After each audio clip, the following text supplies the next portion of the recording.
Hello and welcome to Wrestling News Now, and this is our review for Raw February 2015, the February 2nd show. So February 2nd from Denver, Colorado, and they started off with the announcement as the Authority was out there, Triple H and Stephanie, and they went over the Royal Rumble and what they perceived to be the controversy, as they were stating that it was The Rock's interference, although we all know that that wasn't really what was controversial about the Rumble. But they had stated that The Rock coming out there when Rusev was technically still active and the Rumble wasn't over, although they had rung the bell, they concluded that that was interference, and somehow that resulted in a match being set up for the main event between Seth Rollins and Daniel Bryan, and the winner of that match would face Roman Reigns at Fastlane, and the winner of the Fastlane match would go on to WrestleMania to face Brock Lesnar. And Daniel Bryan came out while they were making the announcement, and during the promo and everything. Roman Reigns also came out there, Seth Rollins as well. So we had all that excitement going on. I thought that was a pretty good twist and a pretty good way to recover after all the drama that surrounded the Rumble, to actually make Fastlane interesting by putting that into the mix, whereas usually the pay-per-view between Rumble and WrestleMania is something that people kind of overlook, because it's not going to necessarily have a huge bearing towards the main event for WrestleMania, because it's already been set in stone usually. Except for last year, how we saw things, turned around. But now this year, once again, things are thrown on their heels, and we actually have a huge match coming up at Fastlane that will have big implications towards WrestleMania, and that was the announcement. So, main event for Raw, Seth Rollins, Daniel Bryan, and we'll go over that at the end of this review. But next up, what happened was Roman Reigns was out there and he was saying, hey, I won the Rumble. How are you going to just put my shot on the line at Fastlane? And Triple H was just like, how about we just have you fight Big Show right now? And so Big Show came out there, and Big Show and Roman Reigns went at it back and forth, the two big sluggers. And Big Show ended up winning the match with some help from Seth Rollins. Seth Rollins hit Roman with the Money in the Bank briefcase, and Big Show was able to pin Roman Reigns. So that was the first match of the night.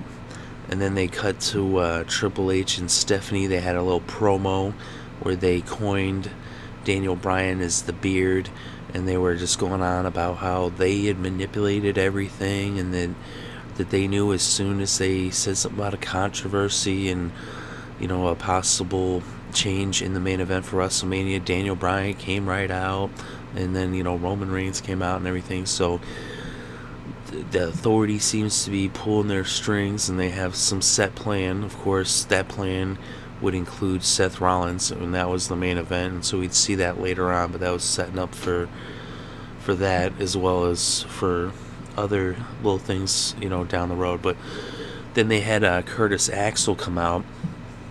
Actually, I liked that they had Curtis Axel come out. I liked the promo he cut on his way to the ring, where he was saying he wanted his WrestleMania match. He wanted a shot at Brock Lesnar, which actually I would like to see Curtis Axel versus Brock Lesnar, although that's never going to happen. But I thought that was pretty cool, until they had Dean Ambrose come out there, throw him over the top rope, which was kind of funny, because the whole point of that was that since Curtis Axel actually never made his way out to the ring, because he was attacked before he could go out to the Rumble. And so then now here he got thrown over the top rope by Dean Ambrose. It's like, yeah, you didn't get thrown over the top rope during the Rumble, but here's Dean to throw you over the top rope. And I thought it kind of sucked in a way. It was kind of funny. It was kind of had mixed feelings about it, because I like Curtis Axel, but I also like Dean Ambrose. I thought it was kind of whack that they did that to Curtis Axel, but I like Dean Ambrose, so there's kind of mixed reaction there. I would have, like I said, I would have rather seen the two of them actually go at it. Dean then started cutting a promo, and Axel did make a comeback just to get beat down real quick by Ambrose some more. So that was all they had there. And then we had Ernie Ladd remembered. And Ernie Ladd is a wrestling legend, a wrestling icon, truly one of the greats. And for those of you who are not familiar with Ernie Ladd, you can go, check him out on YouTube. Go Google him. I said search him on YouTube, and even go to the WWE Network and the WWE.com. They have a tribute to Ernie Ladd up on their website that you can go check out.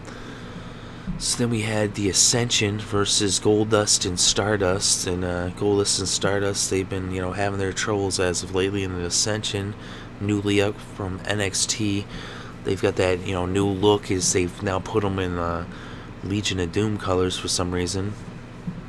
Although I think the Ascension, I don't know, I mean, I kind of have mixed feelings about them too. At first I was kind of like but then I actually am starting to come around to them a little bit.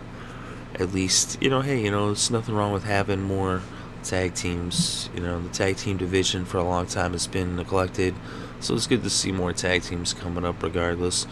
And I mean, on that note, it's good to see Tyson Kidd and Cesaro together. Later on, Cesaro would end up fighting actually, but as for this match, the Ascension, they ended up beating Goldust and Stardust with the Fall of Man. That's their finisher. And then after the match, Stardust freaked out on Goldust and was saying, hey, it's not my fault, it's your fault, as that kind of goes back to when he was Cody, and then he thought it was his fault, so he became Stardust, and now things kind of come full circle where he's Stardust, and he's like, no, it's not me, it's you, Goldust. They actually then they ended up, after commercial, going back to Goldust and Stardust backstage as they were cutting a promo. Goldust called Stardust Cody, and then he just totally freaked out. He's like, I'm not Cody. Cody doesn't live here anymore, or something like that. And he was like, doing that, which is what is he? Is he auditioning for the role of Cobra in the next G.I. Joe movie? No, but I like Stardust. Don't get me wrong. I think Cody's a good worker for sure. He got good presence in the ring, and he cuts good promos. Definitely entertaining as Stardust. And then we had John Cena come out to the ring and cut a promo where he was welcoming back Dolph Ziggler, Ryback, and Eric Rowan, who were newly back after Cena had won that match on Raw a couple weeks back. But then he was interrupted by Stephanie McMahon, as Stephanie was doing what she does best. And so then she set up, welcome back matches for all three of these superstars, as she announced that we would have Luke Harper versus Ryback, Bray Wyatt versus Dolph Ziggler, and then Eric Rowan versus Rusev. So those matches were announced for later in the show. And the first match they would actually have would be Luke Harper versus Ryback. And Ryback ended up winning that one with the shell shock. So Ryback beat Luke Harper.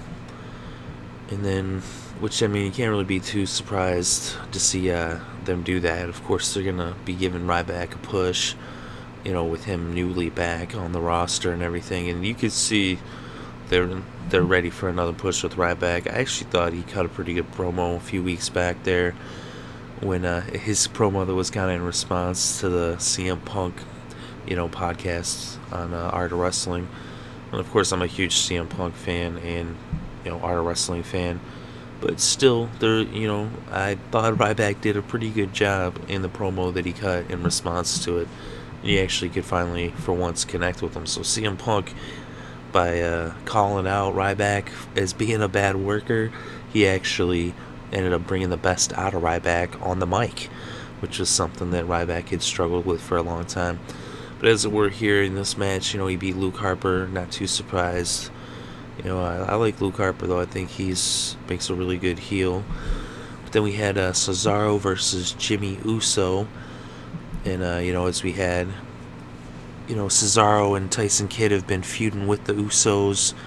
They actually beat them. And I wouldn't be surprised to see them face off with the Usos at Fastlane for the titles, more than likely. The Usos are a great tag team.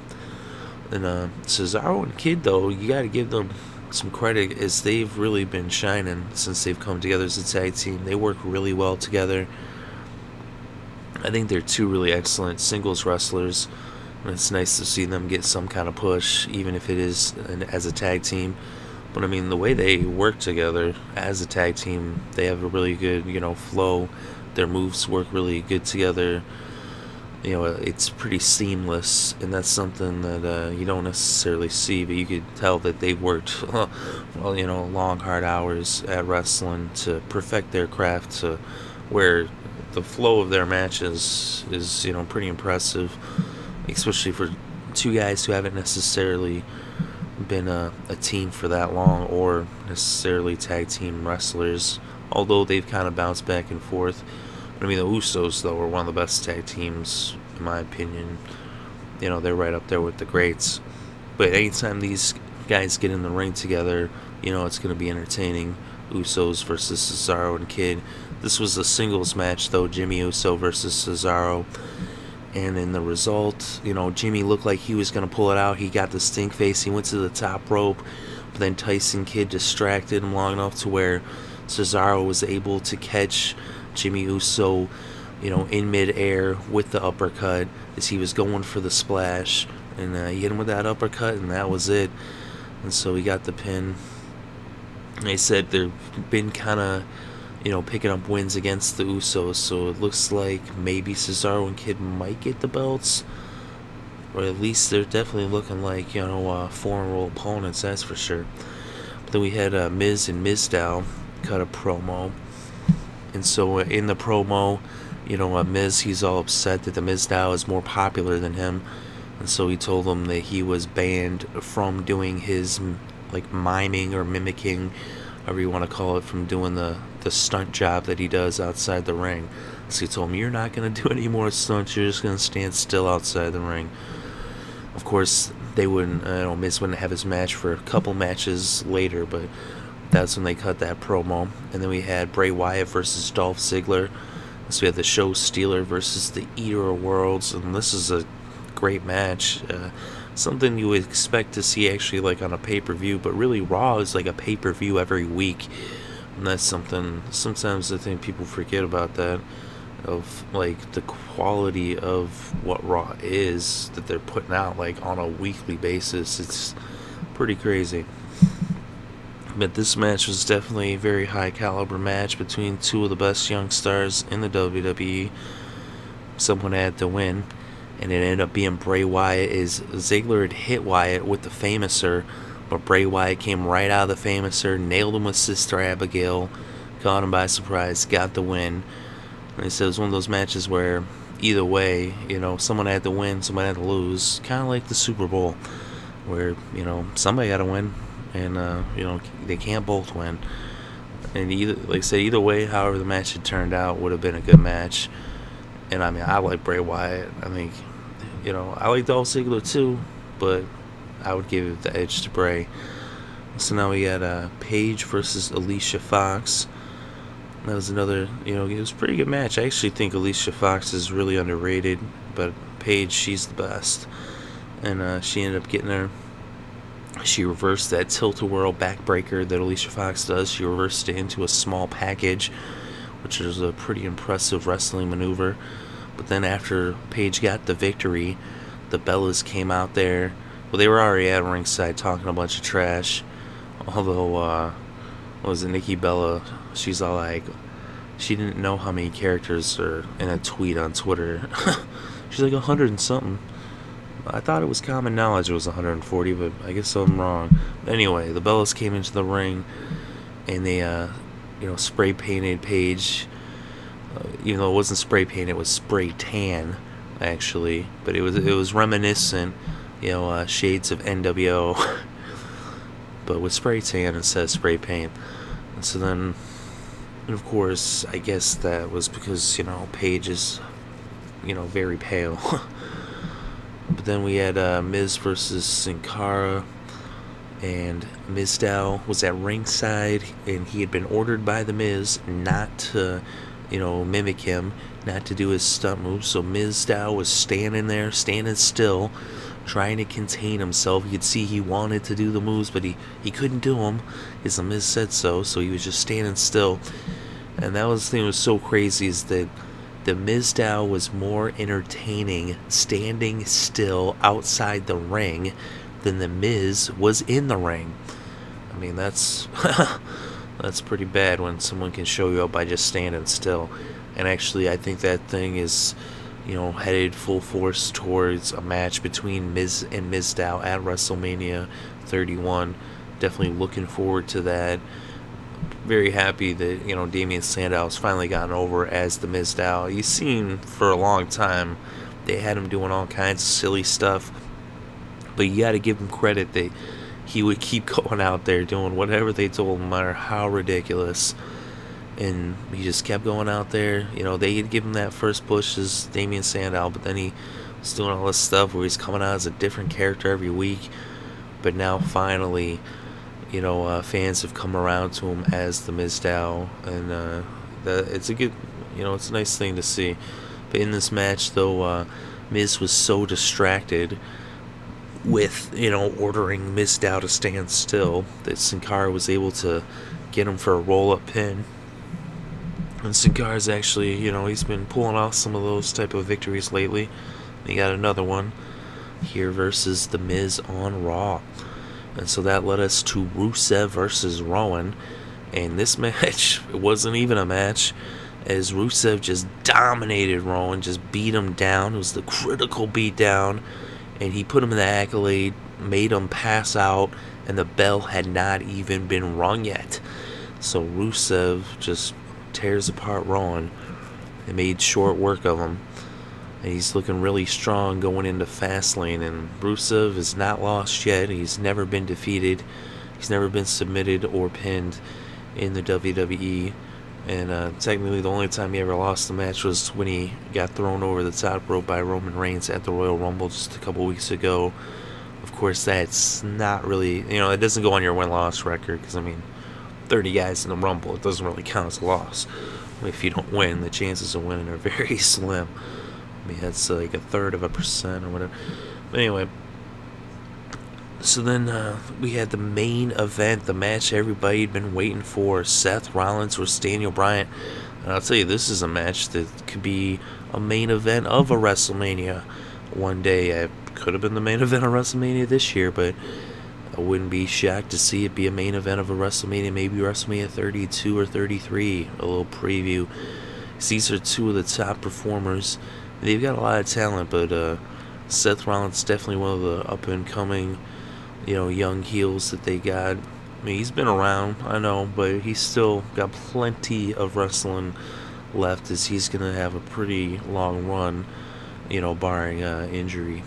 At least I would imagine.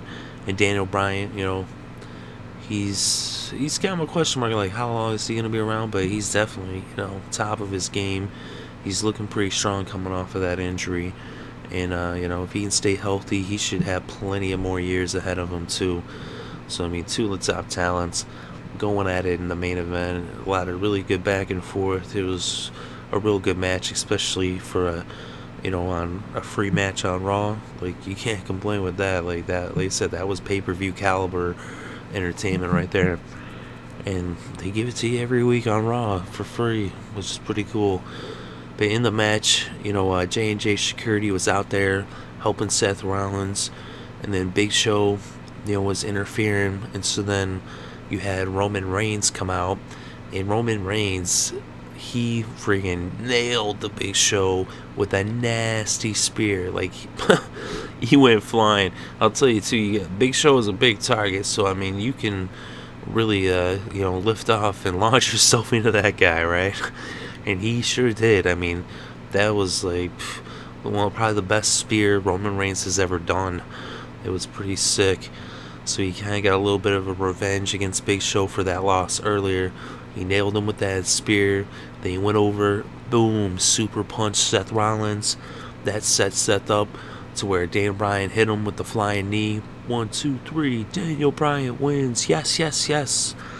So Daniel Bryan is going against Roman Reigns at Fastlane for the chance to face Brock Lesnar at WrestleMania 31. That's going to be exciting. Before, Fastlane was kind of an afterthought, but now Fastlane is something you gotta watch on the road to WrestleMania. And And that's going to be a great match. You know, Daniel Bryan versus Roman Reigns, and it'll be interesting to see on the the next couple weeks leading up to Fastlane, what transpires on the build up for that match. But you gotta wonder, did Roman Reigns, did he actually just screw himself over, being that he helped Daniel Bryan win that match? And how ironic would it be if Daniel Bryan beats Roman Reigns at Fastlane, and takes that opportunity for the main event at WrestleMania from him, after he just helped him beat Seth Rollins? So it's like, what are you doing, Roman? You're kind of screwing yourself. Of course, I personally would not be at all surprised to see it end up being a triple threat match. Somehow something happens at Fastlane to where we don't have a definitive winner, and then we end up getting Brock Lesnar, Roman Reigns, and Daniel Bryan triple threat WrestleMania 31. I think that's what's going to happen. I hope that's what happens. We'll see what happens either way. It'll be interesting. Even a fatal four-way would have been pretty cool with Seth Rollins in the mix too. Maybe that's what happens. Maybe Rollins comes out there, interferes, and then they throw him into the mix as well. Only time will tell. But that's Raw for February 2nd, 2015. That's our recap. Those are our thoughts and opinions. Let us know what you think. I thought it was a really good show. I thought they did an excellent job, especially it being the first, Raw in arena following the Rumble, as the Raw, last week had been from the studios due to the blizzard. I thought they did a good job. Let me know in the comment section below, what do you think? Do you like Raw? What did you like about it? What didn't you like about it? Thank you very much for listening.